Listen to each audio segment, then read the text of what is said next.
Muomba contractor wetu yuko hapa. Bwana contractor, please, this is the man who will make sure that more than 5,000 young men of South Sea, young men and women of South Sea are working on this site. Na tutahakikisha kuwa tumesimama hapo na timu yetu na kuhakikisha kuwa vijana wanapata kazi yao. Kitu ya pili, kuna vijana hapa simu zao zinalia na Hustler Fund. Wametafuta sana wapeleke hiyo pesa wapi. Sasa kuna kazi ya mchanga hapa. Pia watakuwa wanafanya hiyo kazi hapa, contractor konayo. Kitu kingine tunataka kuuliza ni hawa jamaa wenye wanauza. Wanaitwa Safe. Kuna jamaa anaitwa Mohamed na Patrick wako wapi? Hao ndio wanauza hapa. Tunakuomba uchukue wasichana wetu warembo hapa kama 100 wazunguke hapa wauze hizo nyumba zote. Nasikia tayari mumeuza karibu nusu. Hizo zingine wachia wasichana wetu pia wauze jamani.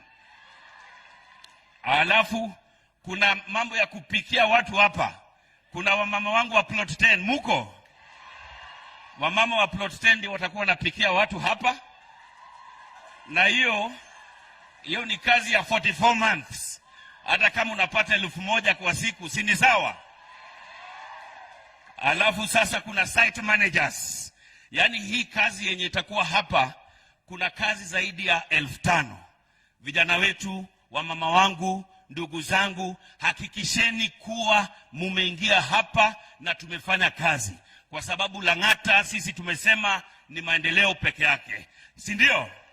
Watu wangapi wanasema ni maendeleo tu hapa ndani ya Lang'ata? Asante sana. Karibu sana Bwana Rais. Na tena nimeona rafiki yangu Korir pia yuko hapa na tunafanya naye kazi vizuri. Karibu sana ndugu yangu. Yeye tulishindana naye akakubali.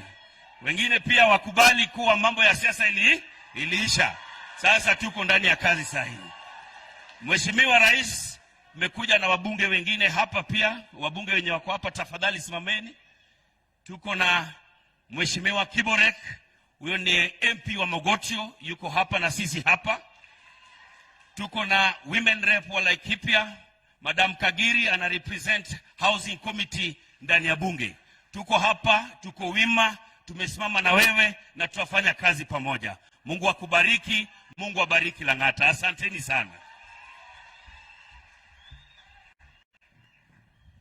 Asante sana.